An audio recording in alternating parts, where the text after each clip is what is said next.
Well, it's been a week since UC Berkeley literally went up in flames in response to an attempted speech by Milo Yiannopoulos. We spoke to Yiannopoulos immediately afterward, and he had this to say about what had just happened to him. All sorts of things happened to people who just showed up, not all of whom were fans of mine, but just who wanted to come and just listen to what I had to say. You know, and those people were attacked, physically attacked, right? This is political violence in response to perfectly mainstream opinion. Well, the aftermath in some quarters was pretty disheartening. Berkeley's campus paper published no fewer than 5 separate editorials defending the use of violence to stop Milo from saying things they disagreed with.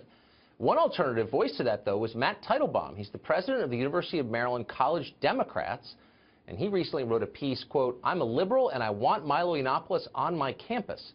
He joins us now. Matt, thanks a lot for coming on. So, Hi, Tucker. Thank you so much for having me on.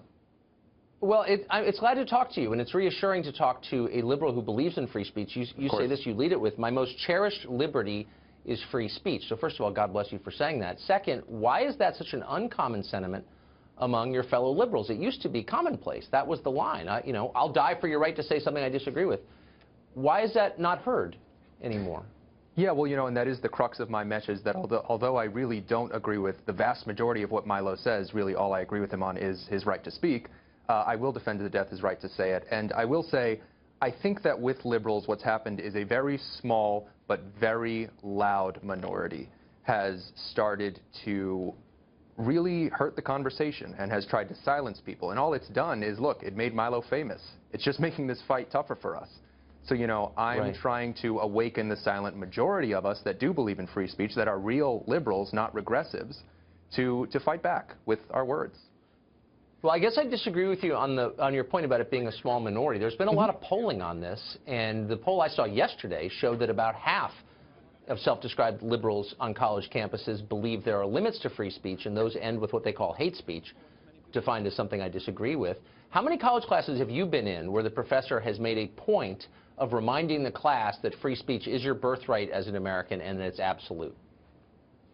Well, you know, I go to Towson University, which is an excellent school, where, you know, sometimes with students I can tell that there's a lot of sensitivity, and that political correctness with certain students who, you know, have definitely been critical of my article since it came out, might trump the right to free speech. But I would say that overall on colleges, again, it's a small minority. Most of the professors I've had, they may not start every class with, you know, free speech is your birthright, but they do say, hey, let's have an open dialogue. Let's not be disrespectful to one another. If you disagree with somebody, engage them in a respectful way. And I'm really glad that I've had professors, great professors at Towson who've done that. And I hope to think, and I'm confident, that it's most liberals and conservatives all across America that believe that. And I want to bring us together around that cause and you know, take the power away from this loud, oh so loud minority.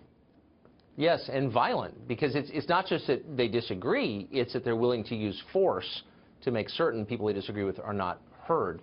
And by the way, without a common agreement on the freedom of speech, you can't have any kind of conversation at all. So what has the response been to your piece as an avowed liberal, head of the College Democrats defending free speech? What kind of response have you had? Well, you know, I've gotten a lot of support because, as I said, you know, I think that it's a majority that hasn't been able to speak out as much because of the violence, as you said, of the minority. But I have gotten some, you know, some heat for it, and I'm accountable for my words publicly. You know, I'm ready to take the heat. And right now, I think it's important for liberals like me, like other people where I sort of, other liberals that I admire, like Bill Maher and Dave Rubin, who has popularized the term regressive left. It's important for us to, you know, wake up people like us and say, let's take back the Democratic Party. Let's take back the word liberal so that it doesn't mean regressive, so that it doesn't mean anti-free speech, so that it means, you know, we have our positions. We'll debate you on yours. We're not going to try to silence you. So you mentioned Dave Rubin.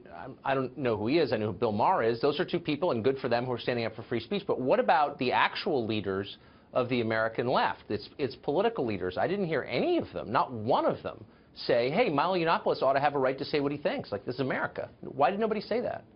Well, you know, I did, and I'm the president of the College Democrats of Maryland, and I hope that people will follow suit. I hope that maybe people will be watching tonight, and they'll go, you know what, I agree with him. I agree. I'm a Democrat. I'm a liberal. I think people read my article that agree with me. I've heard from people who read my article that agree with me, my op-ed, that is.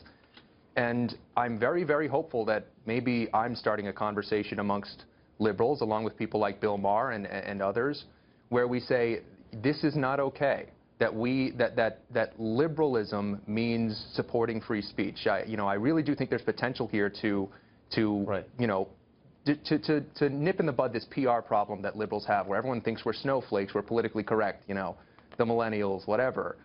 I'm trying to start a conversation here about that, because it is important.